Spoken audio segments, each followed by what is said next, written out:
Hello everyone and welcome back to the channel.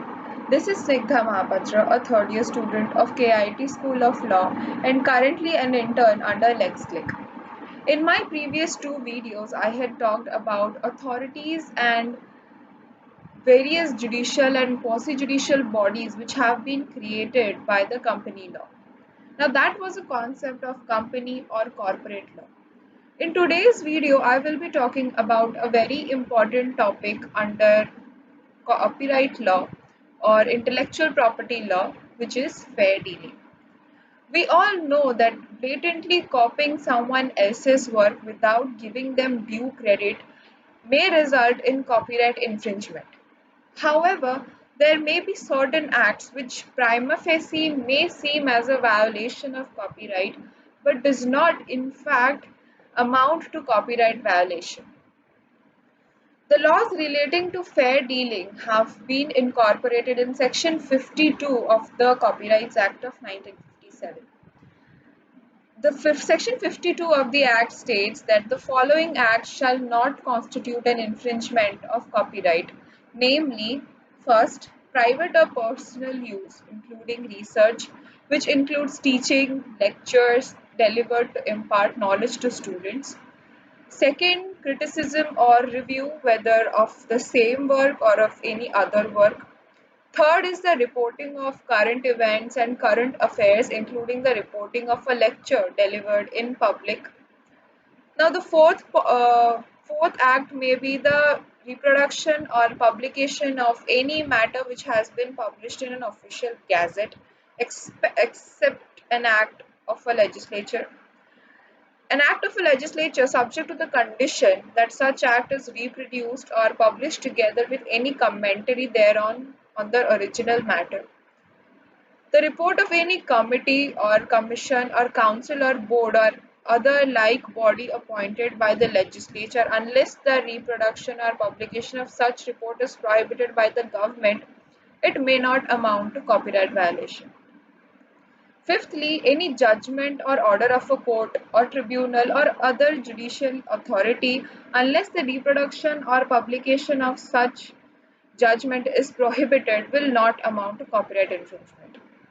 Sixthly, the reproduction of a literary, dramatic, or musical or artistic work for the purpose of a judicial proceeding or for the purpose of a report of a judicial proceeding.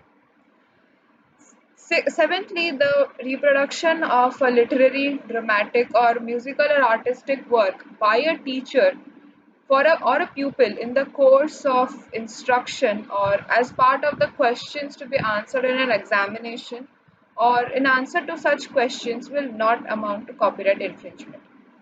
As the Indian copyright infringement does not expressly define the term fair dealing, the courts have on various occasions referred to the English authority and the case of Hubbard versus Vosper on the same subject matter.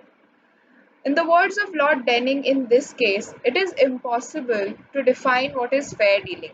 It must be a question of degree.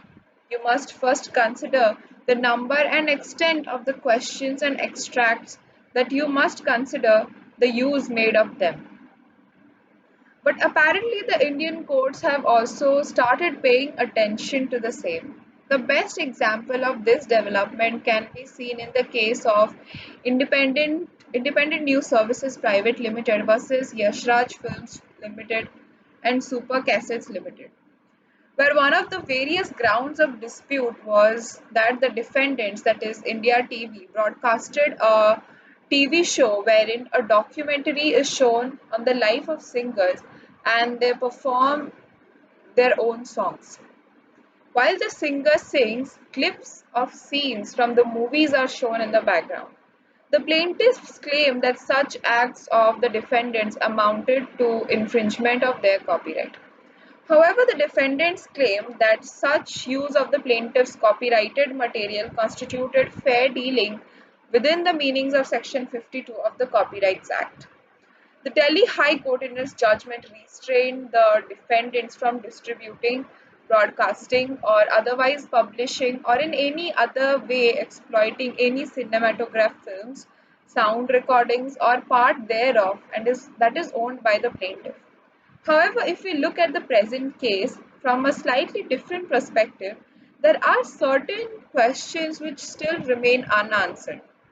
In my opinion, the argument of the counsel for defendant stating that the singer who has recorded a song which has gone to become a hit or has a sense of ownership over such a song, and that it would be very unreasonable to the point of being unfair and cruel to the said singer to say that she cannot sing the said song on a TV or other interactive program or in front of an audience only because the copyright of the underlying literary and musical work resides in some other person's also withholds a valid point.